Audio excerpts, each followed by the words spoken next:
Kelas pinten? Kelas sekawan SD. Oh, kelas kawan SD. Takonane, sebabe napa kok pengen pinanggih Bu Kesi kali Pak Cahyo? Ngapa, Lek? Pak Bupati, Pamengku Gati matur sembah sampun dipun timbali wonten mriki pun dilunasi. Ning nyun sewu Pak dalam tidak memanusiakan saya. Arep nang ndi, Lek? Jujur, Pri. Aku panjenengan kene golek duit, golek sedulur. Terus ngopo? Nek ora dianggep wong wedok, meneh wong wedok ora dianggep rasane kaya ngopo to? Sing wedok sapa? Hamba. Nano. Oke.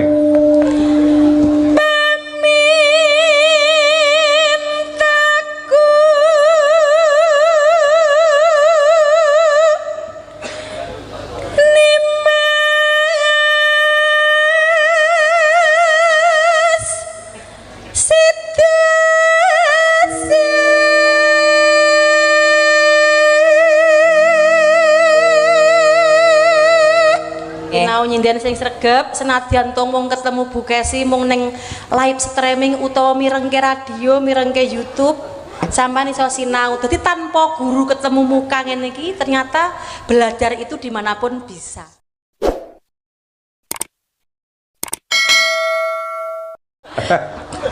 Nano. Oke.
Kupinge Jawantah ya. Pinda mimi lan mintuna hayo bareng Kang Mas Hanat tepi wajib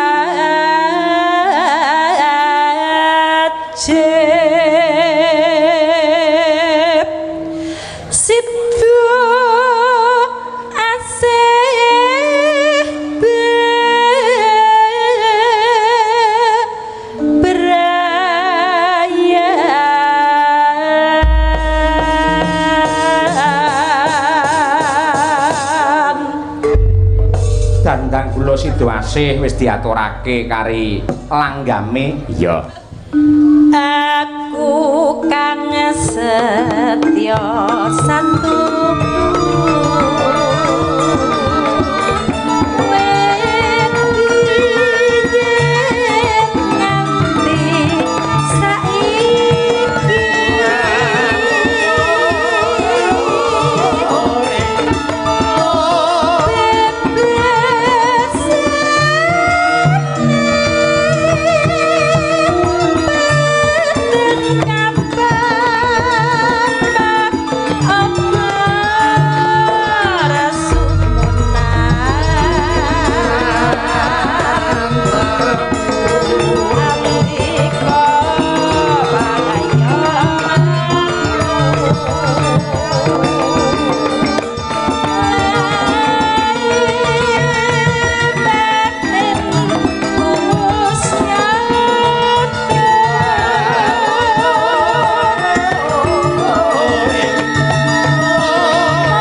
Dalu Mbak Limbuk Mak Cangik. Nggih. Sehat nggih. Sehat pangestu panjenengan. Kabaripun sae. Sae. Alhamdulillah. Rezeki nggih sempulur nggih. Sempulur awet donga pangestu panjenengan. Amin, Derek Bingah. Jenengan niki tansah eksis tanggapane ora Oh amin. tasih menika dasare sinden nom kok.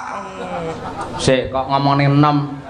Maksudnya pripun? Lho nek tesih nom niku ra tesih energik. Nggih. Lho ngayahi jo pirang-pirang tesih mampu. Lho, sinden kula iki enom kabeh lho, Mbak. Lah nggih. Nggih, lah sing tuwek sapa?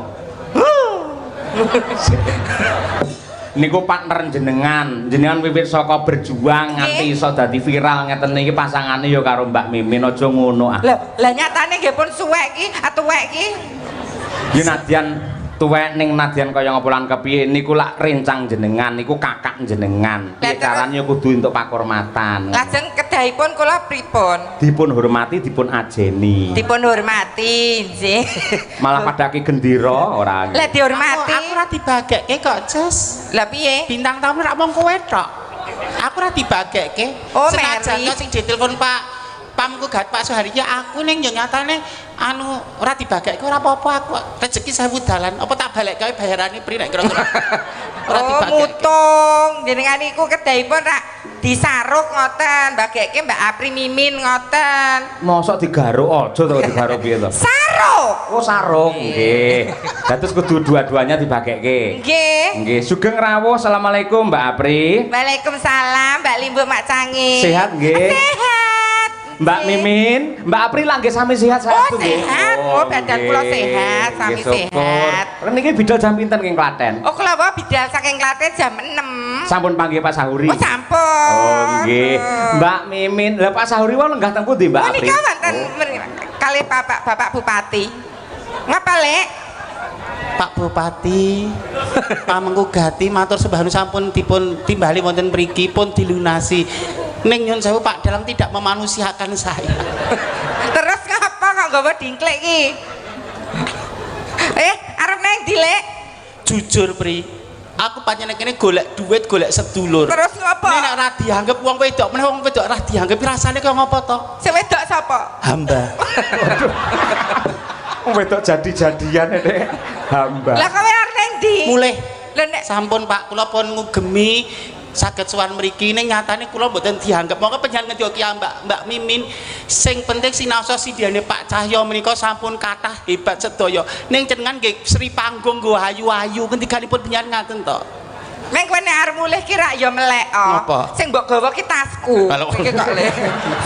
Kuwi jane sinden apa copet sing kancane digawa.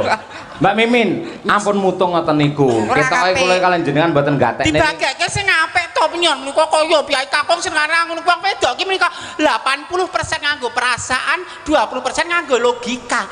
Nek rasane wis tatu mengembalikan kepercayaan diri menika sulit. Lho. Oh iya. Ya pun kandharaken ke wong wedok ki, wong wedok kudu ngerti. Jeneng suwi meleh. Nimas Pendoro wong ayu. Nggih. Mimin. Lak ya padha winantu Basuki anggenmu sowan. Hai. Lancar pipise nggih lancar. Sing takon pipis ki sapa? Wong wedok pramenopause padha akui lho. Sing nek kuwi lancar berarti dia sehat. Iki kan lahir wis sak pos lho kaya Lho, nek pipise lancar berarti dia sehat. Lho wong wedok nyen sewu, nek wong wedok ngen kula mriko lho. Piyai putri ki kondo pengen toyan lho tekan kamar mandi sentek tendalan lho selalu lho. Nek kowe rung mudeng rung ngrasake kaya aku. Wanita pramenopause. Kowe ki wanita. Wanita kok nek nguyuh ngadeg. Lah engko nek lungguh nyapu dalan. Pirone iki lho Mbak, kena nggo nyapu dalan pirone. Mbah Nyol yo mayo enek Pak Bupati Lah sing apik. nyapu dalan lho menika yen sewu lho. Lah niki Mbak Mimin niku nek pipis niku kok kados kejang nggih Pak nggih. Lah piye? Lah nek pun ajeng rampung niku kok kejang-kejang. Kayak ngono ngetus. Ndongake temanten no, ndongake temanten. Ngono sing apik kok. Derek ndedonga kagem Mas Guntur kalian dan Mbak Virginia. Mbak Virginia. Jee, bahagia selalu. Jeneng wong wedok sing apik Virginia. Lho terus Brigita. Terus Mbak Dian, Dian. Mira. Lah jeneng sinden kok Sukimin. Sapa Sukimin? Ini berarti kamu Mbak membaca biografiku. Nah, Awal mula nama Sukimin mesti ada sebab akibat. sebabnya pripun? Kula kan jane jek traing notor besing madu. Wah. Isih putra Nalendra ndron beteng. Iya. Ning kersane Kanjeng Rama karo Kanjeng Ibu, Nduk, kowe nyamura laku dadi wong cilik, dadi wong sudra. Men ngerti jerit tangise wong cilik kaya ngopo? Akar rumput iki kaya ngopo sing butuhke masyarakat cilik kaya ngopo? Coba aja mung ABS asal bapak senang nyamura laku nganggo jeneng Sukimin. Sukimin ki gur jeneng gur anu men darani wong sudra. Dadi kowe iki terah kraton. Kraton. Aja dhuwur-dhuwur lho, sampluk dron lambemu engko. Seto, aku ora kok mbelani Mbak Mimin. Ketika nun sewu jenengan lak tenggen perform pertunjukan lak asmanipun lak Mbak Mimin. Mbak Mimin. Gitu. Ning buka wadine jenengan ngarani Sukimin. Lho, Lah napa KTP. niki jenenge apik to Mbak Mimin? Niki jenenge Panut Wibisono. Niku ya lanang ki ya ndek titik. Malah trucut ora. Kok malah mbok piye to kowe iki? Tembrana lho. Maksudku ngene lho, Pri, maksudku. Mbak, kenapa harus saya sampaikan seperti itu? Kenapa harus sampai seperti itu? Yo, manusia adalah makhluk paling sempurna ciptaane Gusti Allah.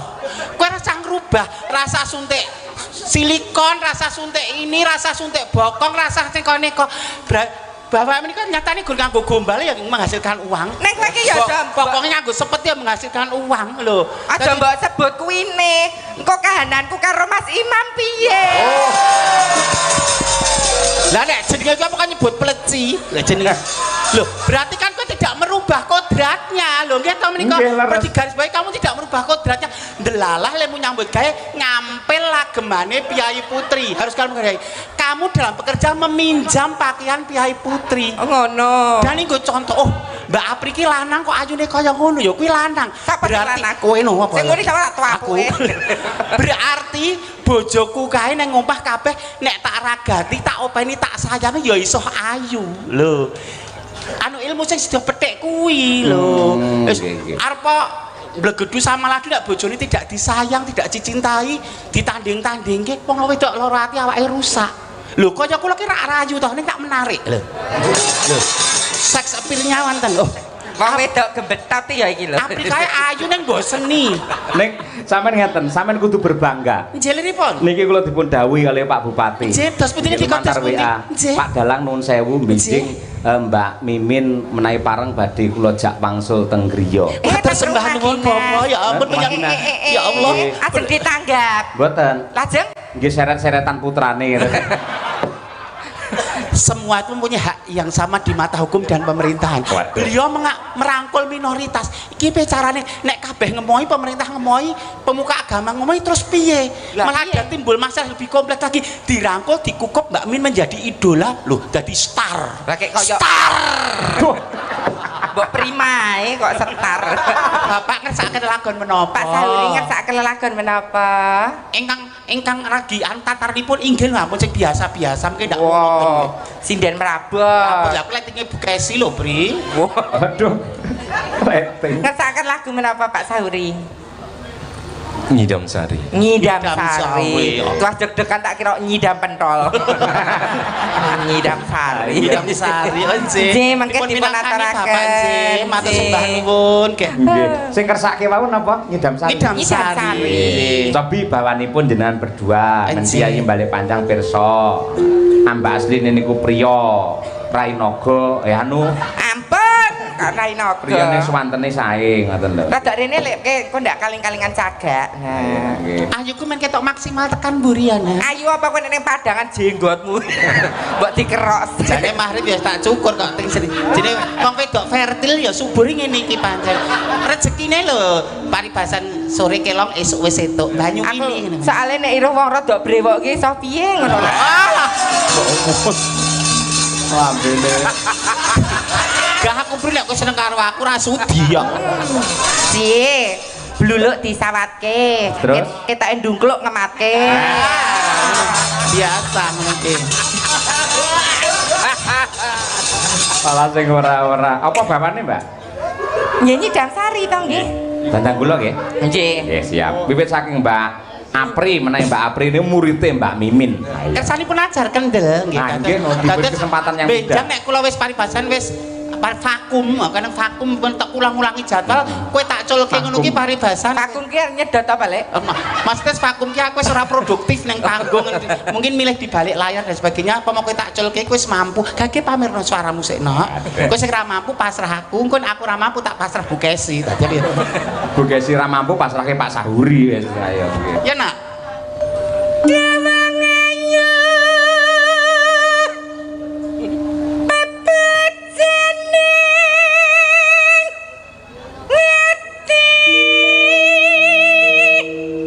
Kandhani to suaramu apik ning napasmu ora patek landung mergo kowe udut terus iki lho bri wong wedok kok nek udut tek rong slop wong wedok Serong slop apa ora bodol telake to iki kok seneng. bungkus iki lho mbah udut ya uduta terserah duit-duitmu ning kowe iki kan makarya dunia seni sing tok dol suaramu emane-man suaramu nek aku adol rupa wis payu Lah, Waduh, lah. rupane kaya gemuk nek ora. nek kowe sing tok dol suara nek suaramu bosok rak ya Lho wong wedok iki rak ya tugase ngerokok kuwi piye to?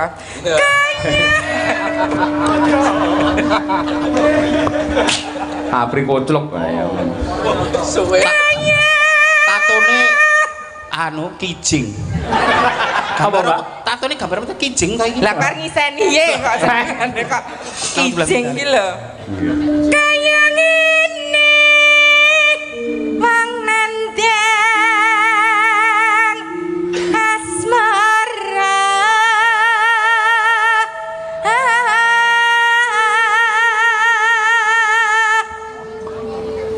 Dek kaya ngapa ya? Aku Iya. seliramu seleh. Seleh. Rada mundur no. Oh iya. Oh alah men. Upamana nahkoda Yoga-yoga nyawangku karo mleki duwi ngopo to, Jas? Nyawang boleh keindahan dunia itu dilihat boleh ning aja ngono to, Mas. kowe arep ngidoni kowe ra sida. Kok diulu meneh. Perasaan kok ada nyawang karo ngelekidu apa tertegun apa kagum karo Alah, tertekan. tertekan. Tanpa perahu sasat sarat dan papatri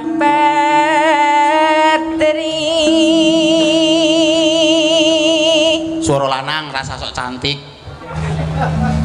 umpamano nahkoda Beda. tanpa lanang perahu Wedok. sasat lanang wedok bareng ayo meteng no mangke Mung bareng dolane apa meteng. lenang wedok Dolan ki ra apa-apa, jajan meyam bareng ra apa-apa. Sing siji kuwi aja. apa ta Lek? Kok dadak tak critake, boleh kita berteman dengan siapapun, serawung dengan siapapun, ning sing siji kuwi aja paligine wong wedok. Soale cara-cara kuwi terenggut kehormatane seumur hidup paribasan lho ki asor lho. Lah kok kowe kan disampirke ning galengan. Lah kan dibayar. Nek dibayar kan dol tinuku sah. Transaksi ya teh hitam di atas putih. Wis ra bayaran mulih masuk angin digering wong sak desa dosane ra mekakat. Korban aplikasi babak bundas. Apa? Melicet. 100 meter kok ketemu nih Sulomo malah.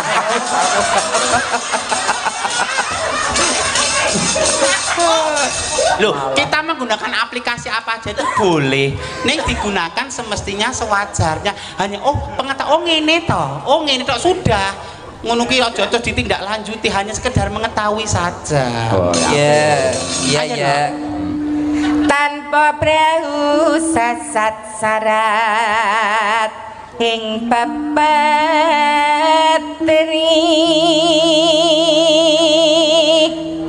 nyidam saring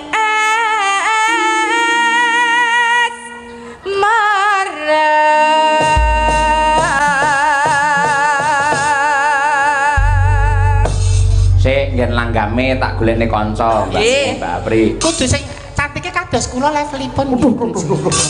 Kok ndak dekne ndak nopo ngedrop. Oh iya. Ngedrop ae kaya Pak. Sinten menika? Mbak Mira ya Mbak Mira. Mbak Mira. Mira Kirana.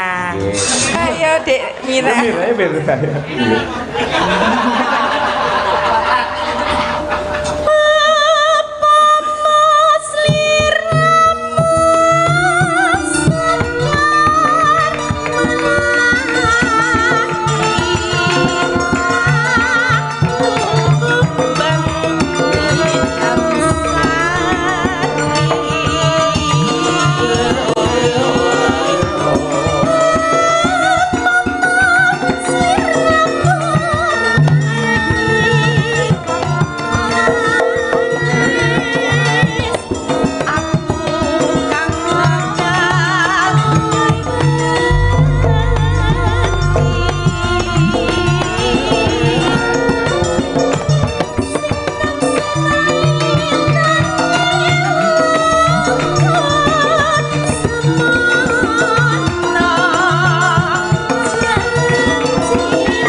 Nuwun Mbak Mira. Cik Mira Kirana. Kagem Pak Dalang, sak rombongan saderengipun nyuwun pangapunten menika wonten lare ingkang ngepen kalian Pak Cahyo lan Bu Kesi. Kepingin sanget pinanggih wonten ing panggung badhe nderek gladen. Mohon dipun paringi wekdal. Nggih, monggo. Atas nama Ananda Lutfiana. Ini ngadep sana. Ini Bude Mimin, ini Mas Sapri. Mboten. Nami sinten, Mbak? Nama siapa? Lutfiana Anggia Mukti. Lutfiana Anggiana Mukti. Kelas pinten? Kelas sekawan SD. Oh, kelas kawan SD. Takonane, sebabe napa kok pengin pinanggih Bu Kesi kali Pak Cahyo? Ngefan. Ngefan. Ngefan napanipun? Dek Lutfi. Cengkok Ibu Kesi niku Oh, sae. Cengkok Ibu Kesi. Luar biasa. Nawi kalih anu Mbah Kakung Mimin ngefan mboten? Apa iki opo? Boten ngertos. Ora kena. Aku dipikir karo bapakne cah-cah pancen. Nggih. Daleme putih to, Mbak? Sampean. Giri Tantra. Giri Tantra. Lho, badhe nembang napa? Langgam liwes putih dibawani Asmaradana Semarangan. Asmaradana Semarangan lek dar ayo. Mliwis putih itu karyane sinten, Nduk? Mbah Sukran Suwondo. Mbak Suwondo. Bapake sinten niku? Pak Cahyo Kuntadi. Pak Cahyo bojone sinten? Bu Sukesi Rahayu. Nggih. Pen tenan beliau. Duwe ingon-ingon jenenge Mimin. Nggih. Wis cocok. Monggo, Mbak. Ayo Mbak Lutfi, Mimin. Lutfi. Melet sik. Aja turu sore kaki. Iki sing apa jenenge lek sing muda-muda lho kaya dicambuk rasane lho. Sabeti kayak lilin barang. Dicambuk ini rasanya kayak jenenge kayak anu nggih. Ya Allah Pak Yoyo. Dodok atine. Ekstrim banget nih Pak Yoyo. Ya Allah. Pakai kursi. Iya, Dek. Ayo Dek. Kelas papat lho, ayo. Terus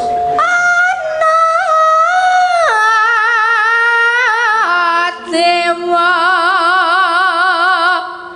ngangkelang jagat. suarane cengkoke kaya Bu Kesi lho. Luke gregele Bu Kesi lho lek iki. Bener-bener dia pemerhati tenan. Pemerhati Bu Kesi. Sik, saiki ngene. Jenenge lak Lutfiana, nggih, nggih, Mbak. Nggih. Lutfiana, komplite sinten? Niku tok. Lutfiana Anggia Mukti. Oh, nggih. Anggia Mukti. Anggia Mukti. Kula tambahi nggih. Lutfiana Anggia Mukti Sukesi Saputri. Prok prok prok prok prok.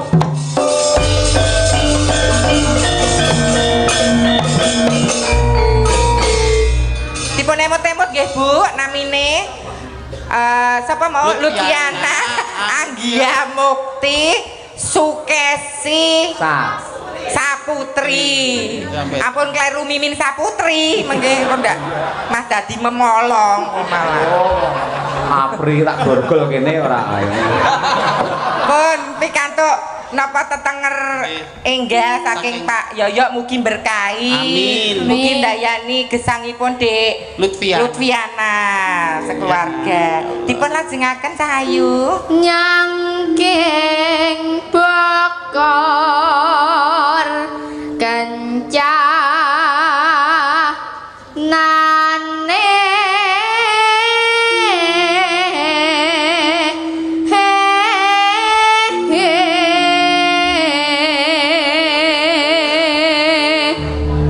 saged nembang niku sing ngajari sinten Dik Lutfiana? Mirengke Bu Sukesi Rahayu. Oh, alah, naming mireng. Menika salah satu warga panjenengan Pak Bupati. Mempunyai talenta yang luar Nggih, biasa. mempunyai talenta yang sangat luar biasa menika. So hari jadi ditampilke iso Nah, becik. wis. Malah elok-elok nggih. Boleh ya Mbak Lutfi? Ayo Dik Lutfi. Isine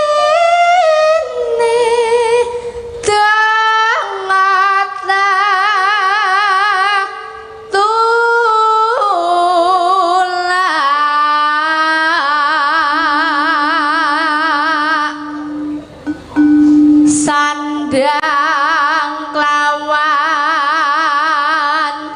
pangan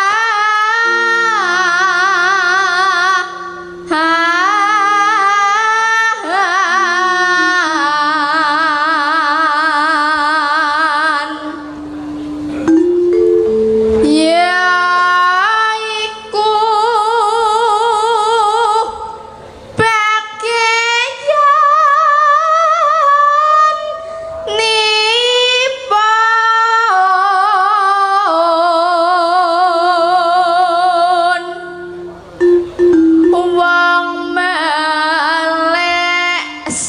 sabar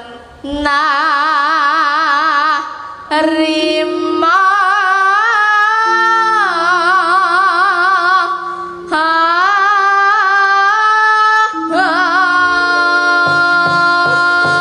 Tepuk tangan para lenggah Lutfiana. Adile Gusti Allah ya, Lek. Setiap kekurangan mesti diparingi keluwihan. Lah mimin kok kurang kabeh kuwi. Sing punjul niku ususe kok. Kula kan ilmu Ngantek padi. ditambat. Ilmu padi merunduk terus kok apa? Biasanya tak sasak ngene iki tutik lagi mimin. Coba langgame Langgame sayang. meliwes putih kasrimpongkan bisa ngalih saka gadung bangkit mikut meliwes putih Taram lipis panjamanku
luar biasa gawe trenyuh bocah iki. Ya. Ayo Bu Kesi, komentar Bu Kesi. Semangat ya Dik ya. Bu Kesi monggo. Nggih. Lah Bu Kesi Ya malah Allah, niki keajaibane Gusti Allah, keadilanipun Gusti Allah kados ngeten niki. Kula ati kula trenyuh nangis saestu dalu niki kepanggih adik Lutfiana. Nduk, ya Allah, suaramu luar biasa nyengkok persis Bu Kesi. Ora eman-eman Pak aku arep maringi bebungah karo Adik Luftiana. Tak ben semangat lek sinau nyinden. Sapa ngerti mungko saka Wonogiri muncul sinden-sinden berbakat senadyan to ana sing kurang ing bab cocone Bu Kesi badhe maringi menapa? tak paringi sangu bebungah muga-muga Dek Lufti saya semangat. Ngoten. Nggih. Ayo Nduk, apa Bu Kesi sing rono? Nggih, Bu Kesi jumeneng nggih. Nggih, monggo Bu Kesi. Jumeneng Bu. Wah, ngapunten Pak Bupati nggih. Nyun sewu Pak. Nggih, bojo Ya kula niki Pak Allah. Bupati. Nggih, nggih. Kok lumayan. Kok lumayan to? Wong ya. Cantik ngono lho. Nggih. Nggih. Niki Dek Lutfiana pikantuk bebingah saking Bu Sukesi Rahayu. Mugi ditampa. bermanfaat. Nggih. Sinau nyinden sing sregep senadyan to mung ketemu Bu Kesi mung ning live streaming utawa mirengke radio, mirengke YouTube.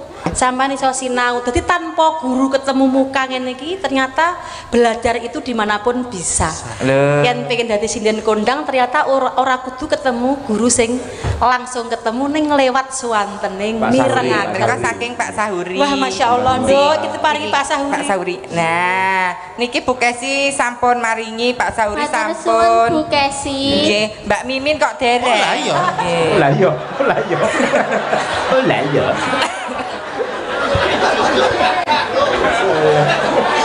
Lah iya. Mboten usah repot-repot. Mbah Kong, Mbah. Kene Kong. sebelah kene. Saka bude. Matur suwun. Upama suaraku kaya kowe ngono, endah kaya ngobanduk. Mentel kowe masalah congkak umuk. Aku wegah nu gabung karo kowe, aku mlaku dhewe dadi nek. Waduh. Nek suaraku apik, mergo gabung karo kan suara aku bosok. Dadi aku Matur sembah nuwun Bude Mimin. Ngono. Nggih. Ya. Mugi-mugi Budi Mimin, Bu Kesi kalian Pak Sahuri sampun paring Amin. latih katresnan menika dados pamecut semangatipun Genduk Lutfi Amin. semakin semangat dan belajar untuk Amin. mengibarkan budaya Indonesia di Wonogiri yang tercinta. Amin. Nah, Mbak Lutfi pinarak kene ora usah adu-adu karo penonton, Mbak. Kene wae. Ning kene wae ning panggung kene kene wae. cerak bude ngajar pinter karo bude. nggih. Ayo, tuntunan toh Mimin. Kok Mimin apa sih Mbak Lutfi lho, ayo. Nggih, kene nok Cahayu, kene duduk sini aja. Ngendi ya? Kene Kene ngagem dingklike Pak D kene. Nah, Sok Pak D. mriki, lenggah mriki. Nah. Nah, mriki. Nah. Nah. Nggih, lah. Bismillahirrahmanirrahim. Nah, pripun raose dingklike Pak D? Pripun? Hah, rasane pripun? Enak. Enak. Enak ayo. Angsare. Monggo pambuka lah, jadi. Alah. Nggih, Mbak Mimin, Mbak